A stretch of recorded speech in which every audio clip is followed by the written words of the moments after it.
കാരണം സർക്കാരിൻ്റെ സാമൂഹ്യ സുരക്ഷാ ക്ഷേമ പെൻഷനായിട്ട് ബന്ധപ്പെട്ട വാർത്തകളാണ് നിങ്ങളായിട്ട് ഷെയർ ചെയ്യുന്നത്. രാജ്യരേഖകൾ സമർപ്പിച്ച് സാമൂഹ്യ സുരക്ഷാ ക്ഷേമ പെൻഷൻ വാങ്ങുന്നവരുടെ പെൻഷൻ റദ്ദാക്കും. അടിയന്തര നടപടി സ്വീകരിക്കും. കൈപ്പറ്റിയ തുക 18% പലിശ അടക്കം ഈടാക്കാനാണ് സർക്കാർ തീരുമാനം. സർക്കാർ സാമ്പത്തികമായിട്ട് പിന്നോക്കം നിൽക്കുന്ന ഈ സമയത്ത് ഇങ്ങനെ അവകാശമില്ലാതെ കള്ളത്തരത്തിലൂടെ ക്ഷേമ പെൻഷൻ വാങ്ങുന്നു. സർക്കാരും ജനങ്ങളെ ഒരുപോലെ പറ്റിക്കുന്നു. അധ്യാപകർ, ഡെപ്യൂട്ടി ഓഫീസർ എന്നീ സർക്കാർ ഉദ്യോഗസ്ഥർക്കെതിരെ കർശനമായ നടപടി LDF സർക്കാർ സ്വീകരിക്കുന്നു.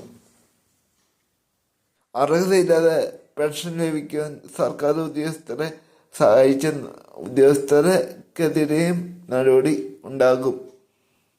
അതുപോലെ തന്നെ എല്ലാവരും കാത്തിരിക്കുന്ന ഒരു വാർത്തയാണ് ഡിസംബർ മാസത്തെ പെൻഷൻ എന്നായിരിക്കും വിതരണം ആരംഭിക്കുക എന്നുള്ളത്. നാളെ കടമെടുക്കാൻ സർക്കാർ തീരുമാനം.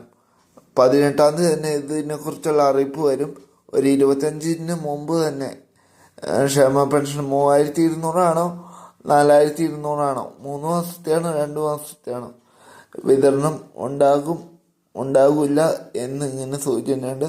2 മാസത്തെ എന്തായാലും വിതരണം ഉണ്ടാകുമെന്ന് നേരത്തെ തന്നെ പ്രഖ്യാപിച്ചിട്ടുള്ളതാണ്. പിന്നെ ഈ 3 മാസത്തെ തുകയിലാണ് എല്ലാവർക്കും സംശയം. ഇതുവരെ ധനവകുപ്പിൻ്റെ ഭാഗത്തുനിന്ന് ഒരു റിപ്പോർട്ടും വന്നിട്ടില്ല. 3200-ൻ്റെ കാര്യത്തിൽ എല്ലാ ഭാഗത്തു നിന്നും റിപ്പോർട്ട് വന്നിട്ടുണ്ട്. കാരണം ഇന്ന് 1200 കോടി രൂപ നാളെ കടമെടുക്കാൻ തീരുമാനിച്ചു സർക്കാർ. അതുകൊണ്ട് തന്നെ പെൻഷൻ 18-ാം തീയതി കഴിയുമ്പോൾ തന്നെ പ്രഖ്യാപനം ഉണ്ടാകും.